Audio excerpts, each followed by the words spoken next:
স্বাগতম দর্শক বন্ধুরা। আজকের এই প্রতিবেদনে আপনারা এমন এক বিস্ফোরক তথ্য জানতে চলেছেন যা শুনে আপনারাও চমকে যাবেন। নিকোলাস মাদুরো কি সত্যি গ্রেপ্তার হয়েছেন, নাকি ট্রাম্পের সাথে গোপন কোনো ডিল বা চুক্তি করে নিজেই ধরা দিয়েছেন? ভেনিজুয়েলার ভিতর থেকেই এখন উঠে আসছে আমেরিকান আর্মির এই গল্প নিয়ে হাজারো প্রশ্ন। ভেনিজুয়েলার এই রহস্যময় নীরবতাই এখন সবচেয়ে বড় সন্দেহের কারণ। না হলো কোনো লড়াই, না পাওয়া গেল কোনো ফুটেজ, আর না দেখা গেল কোনো মিলিটারি রেজিস্ট্যান্স বা প্রতিরোধ।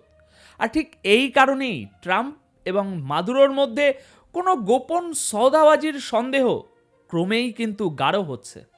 এরই মধ্যে ইরান সরাসরি ভেনিজুয়েলার সমর্থনে মাঠে নেমেছে এবং আমেরিকার এই অ্যাটাককে স্টেট টেররিজম বা রাষ্ট্রীয় সন্ত্রাস বলে ঘোষণা করেছে।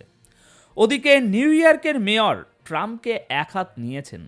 জোহরান মামদানি সাফ বলে দিয়েছেন, ভেনিজুয়েলায় এই হামলা এটা আসলে অ্যাক্ট অফ ওয়ার বা যুদ্ধ ঘোষণা। খোদ আমেরিকার ভেতর থেকেই বিদ্রোহের সুর শোনা যাচ্ছে। বার্নি স্যান্ডার্স ট্রাম্পের এই অ্যাকশনকে গোটা বিশ্বের জন্য বিপদ বলে আখ্যা দিয়েছেন। আর অন্যদিকে মাদুরোর এই কিডন্যাপ হওয়ার ঘটনায় উৎসবে মেতেছেন বেঞ্জামিন নেতানিয়াহু। তিনি ট্রাম্পকে শুভেচ্ছাও জানিয়েছেন। সব মিলিয়ে পরিস্থিতি পুরোপুরি পরিষ্কার হয়ে যাচ্ছে। দর্শক, আজকের এই প্রতিবেদনটি অত্যন্ত স্পেশাল হতে চলেছে, কারণ এতে রয়েছে অনেক বড় বড় খবর। তো চলুন শুরু করা যাক। দর্শক, প্রথম খবরটি শুরু হচ্ছে একটি বড় প্রশ্ন দিয়ে। নিকোলাস মাদুরো কি সত্যি গ্রেপ্তার হয়েছেন, নাকি পুরো বিষয়টা একটা ডিল বা চুক্তির অংশ ছিল, যাকে এখন একটা মিলিটারি অপারেশনের নাম দেয়া হচ্ছে? ট্রাম্প কি মাদুরোকে নিরাপদে বের করে আনার জন্য কোনো সওদা করেছেন? এই প্রশ্নটাই এখন সবচেয়ে বেশি ঘুরপাক খাচ্ছে চারিদিকে। আমেরিকার দাবি হলো তাদের স্পেশাল ফোর্স ভেনিজুয়েলায় এক বিশাল অপারেশন চালিয়েছে, মাদুরো এবং তার স্ত্রীকে পাকড়াও করে দেশের বাইরে নিয়ে গিয়েছে। কিন্তু গ্রাউন্ড রিয়ালিটি বা মাটির উপরের বাস্তব ঘটনা এই গল্পের সাথে মিলছে না। সবচেয়ে বড় কথা হলো, ভেনিজুয়েলা তো আর কোনো খোলা মাঠ নয়। বছরের পর বছর ধরে আমেরিকার হুমকি, নিষেধাজ্ঞা, ইন্টেলিজেন্স, বিভিন্ন চাপের কারণে সেখানকার মিলিটারি এবং সিকিউরিটি সবসময় হাই অ্যালার্ট থাকতো। এমন পরিস্থিতিতে অন্য কোনো দেশের সেনাবাহিনী ভিতরে ঢুকবে, বর্তমান প্রেসিডেন্টকে ধরবে এবং কোনো রকম সংঘর্ষ ছাড়াই তাকে প্যাকেজিং করে তুলে নিয়ে যাবে। এটা তো কোনো অ্যাকশন সিনেমার মতো মনে হচ্ছে, বাস্তবের মতো নয়। আর ঠিক এই কারণেই ভেনিজুয়েলার বিরোধী দলগুলোও আমেরিকার এই গল্প নিয়ে প্রশ্ন তুলছে। দর্শক, এখানে খেয়াল করার মতো বিষয় হলো, যদি সত্যি মাদুরোকে জোর করে ধরা হতো, তবে সেখানকার বিরোধী দলই সবার আগে এই ন্যারেটিভ লুফে নিত। তারা বলতো মাদুরোর যুগ শেষ, এবার নূতন নির্বাচন হোক। কিন্তু হচ্ছে ঠিক উল্টোটা। ভেনিজুয়েলার বিরোধীরাই উল্টে প্রশ্ন করছে, এটা কিভাবে সম্ভব, এটা কিভাবে হতে পারে যে আমাদের আর্মি এবং পুলিশের উপস্থিতিতে অন্য দেশের ফোর্স এসে আমাদের মাটি থেকে আমাদের বর্তমান প্রেসিডেন্টকে তুলে নিয়ে গেল। দেখুন, প্রশ্ন ভেনিজুয়েলা থেকেই উঠছে, আর এই প্রশ্নগুলো খুবই যুক্তিযুক্ত। এখন খুব মন দিয়ে শুনুন, প্রশ্নটা আমি আবার করছি। ট্রাম্প এবং মাদুরোর মধ্যে কি কোনো গোপন চুক্তি হয়েছে? আর যদি হয়ে থাকে, তবে তার শর্ত বা দাম কি ছিল? নিকোলাস মাদুরোর এই গ্রেপ্তারি কি আগে থেকে লেখা কোনো স্ক্রিপ্টেড ড্রামা? গতকাল 4 জানুয়ারি 2026 ইরানের মেহের নিউজ এজেন্সি এই সন্দেহটাকে আরও উস্কে দিয়েছে। তাদের রিপোর্টে বলা হয়েছে, হয় এটা কোনো মিলিটারি অ্যারেস্ট ছিল না, অথবা পর্দার আড়ালে কোনো বড় ডিল হয়েছে। ইরানের নিউজ পেপার এ নিয়ে পুরো একটা আর্টিকেল ছেপেছে। মেহের নিউজ এজেন্সি লিখেছে যে আমেরিকার স্কাই নিউজও ভেনিজুয়েলার বিরোধী সূত্রের বরাত দিয়ে একই কথা বলছে। মাদুরোকে এভাবে ধরে নিয়ে যাওয়াটা সত্যি বলে মনে হচ্ছে না, বরং মনে হচ্ছে এটা একটা নেগোশিয়েটেড এক্সিট, অর্থাৎ পুরো দরাদরি করে চুপচাপ নিজের ইচ্ছায় দেশ ছেড়ে দেওয়া। আচ্ছা, এবার একটু ব্যাকগ্রাউন্ডটা বুঝুন। নিকোলাস মাদুরো প্রকাশ্য মঞ্চে আমেরিকাকে যতই নিজের শত্রু বলুক না কেন, গত কয়েক বছরে ভেনিজুয়েলা এবং আমেরিকার মধ্যে ব্যাক চ্যানেলে যোগাযোগ কখনোই পুরোপুরি বন্ধ হয়ে যায়নি। কথাবার্তা কিন্তু চলছিল। নিষেধাজ্ঞা, আইনি মামলা, তেল এবং সীমিত সহযোগিতা, এই সব নিয়ে দুই দেশের মধ্যে চুপচাপ আলোচনা চলছিল। এমন পরিস্থিতিতে এটা খুবই সম্ভব যে একটা কন্ট্রোল ডিল বা নিয়ন্ত্রিত চুক্তি হয়েছে, যেখানে হয়তো নিকোলাস মাদুরোকে তার ব্যক্তিগত সুরক্ষা, পরিবারের নিরাপত্তা এবং আরও কিছু গ্যারেন্টি দেওয়া হয়েছে, আর তার বিনিময়ে তিনি দেশ ছাড়তে রাজি হয়েছেন। দর্শক, যদি সত্যি এমনটা হয়ে থাকে তবে অনেক কিছুই পরিষ্কার হয়ে যায়। যেমন এই মিশনে কোনো বড় মিলিটারি সংঘাত হলো না, কোনো লড়াইয়ের ফুটেজ সামনে এলো না, আমেরিকান অফিসারদের বয়ানও কেমন যেন অস্পষ্ট এবং বারবার বদলাচ্ছে। আর ভেনিজুয়েলার সিকিউরিটি মিশনারির এই অদ্ভুত নীরবতাও সন্দেহ বাড়িয়ে দিচ্ছে যে তলে তলে কোনো সওদা হয়েছে কিনা। এখন প্রশ্ন হলো, যদি এটা একটা ডিলই হয় তবে আমেরিকা এটাকে অপারেশন কেন বলছে? দেখুন, এর উত্তর খুব সোজা।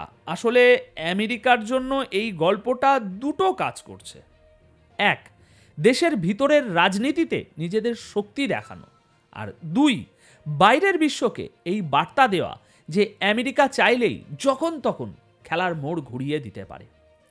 ইতিহাস সাক্ষী আছে, আমেরিকা বহুবার তাদের পলিটিক্যাল এবং ইন্টেলিজেন্স ডিলগুলোকে মিলিটারি জয় হিসাবে দুনিয়ার সামনে পেশ করেছে। তাই যতক্ষণ না কোনো স্বাধীন এবং বিশ্বাসযোগ্য প্রমাণ সামনে আসছে, এটা মেনে নেওয়া খুব কঠিন যে নিকোলাস মাদুরোকে জোর করে মিলিটারি অপারেশনে ধরা হয়েছে। দেখুন, এই মুহূর্তে সবচেয়ে শক্তিশালী এবং যৌক্তিক ছবি এটাই দাঁড়ায় যে হয় এটা একটা ডিল ছিল, অথবা এটা একটা সাইলেন্ট এক্সিট বা নীরব প্রস্থান, যাকে পরে অস্ত্র আর শক্তির গল্পে মুড়িয়ে দেওয়া হয়েছে যে আমরা নিজেদের দমে তাকে ধরেছি।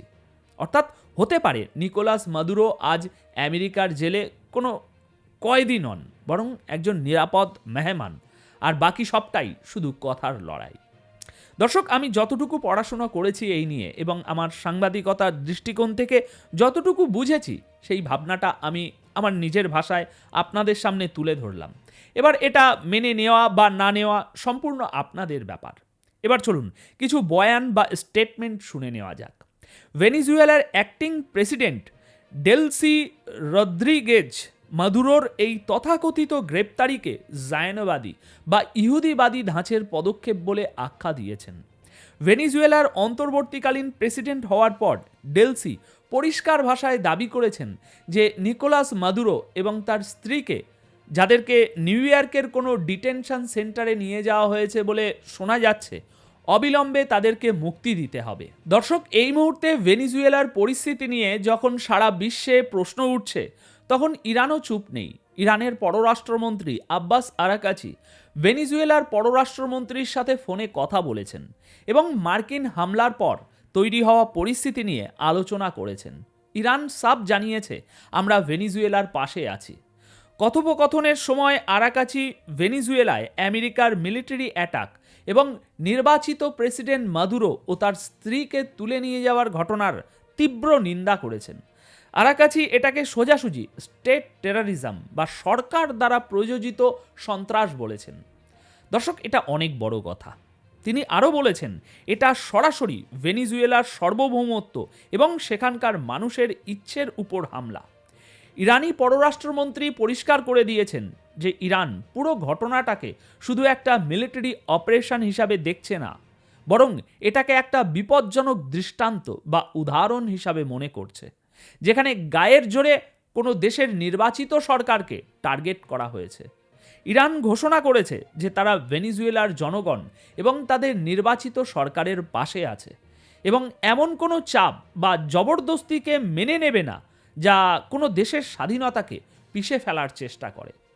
দেখুন, এই কথাবার্তা এমন এক সময়ে হচ্ছে যখন ভেনিজুয়েলাকে নিয়ে আন্তর্জাতিক স্তরে টেনশন বাড়ছে এবং আমেরিকার দাবির উপর ক্রমাগত প্রশ্ন উঠছে।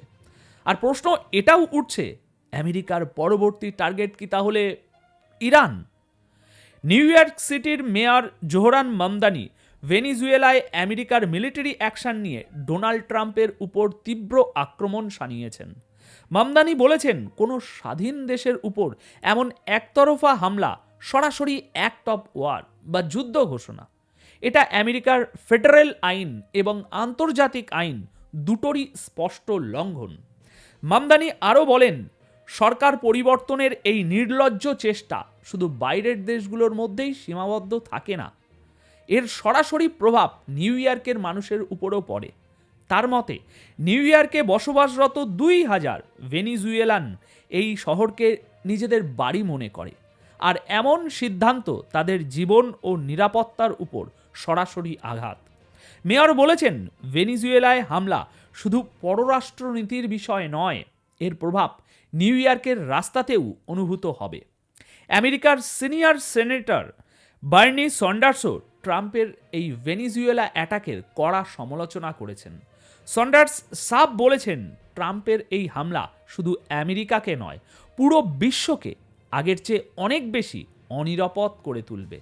সন্ডার্সের মতে, এটা আন্তর্জাতিক আইনকে বুড়ো আঙুল দেখানোর মতো এবং এর মাধ্যমে বিশ্বের প্রতিটি দেশকে একটা বিপজ্জনক বার্তা দেয়া হচ্ছে।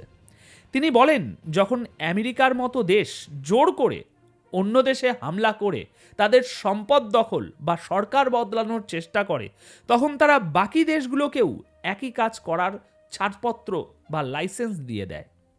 বার্নি সন্ডার্সের সোজাসুজি অভিযোগ, ট্রাম্পের এই কাজ বিশ্বে অরাজকতা ছড়াবে, যেখানে শক্তিই হবে একমাত্র আইন এবং যে কোনো দেশে হামলা করাকে জায়েজ বা বৈধ মনে করা হবে।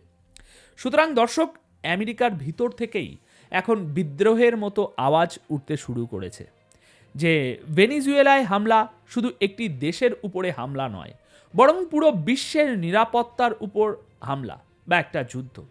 কিন্তু অন্যদিকে ইসরায়েলের প্রাইম মিনিস্টার বেঞ্জামিন নেতানিয়াহু ভেনিজুয়েলার প্রেসিডেন্ট নিকোলাস মাদুরোর এই কিডন্যাপিংয়ের মতো গ্রেপ্তারিতে ডোনাল্ড ট্রাম্পকে মোবারকবাদ বা শুভেচ্ছা জানিয়েছেন। নেতানিয়াহু তার বয়ানে যা বলেছেন তা শুনে আমার হাসিই পেল।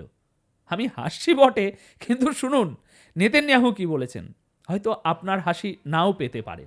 নেতানিয়াহু বলেছেন, ডোনাল্ড ট্রাম্প, স্বাধীনতা এবং ন্যায় বিচারের নামে আপনি যা করেছেন তা সাহসী এবং ঐতিহাসিক।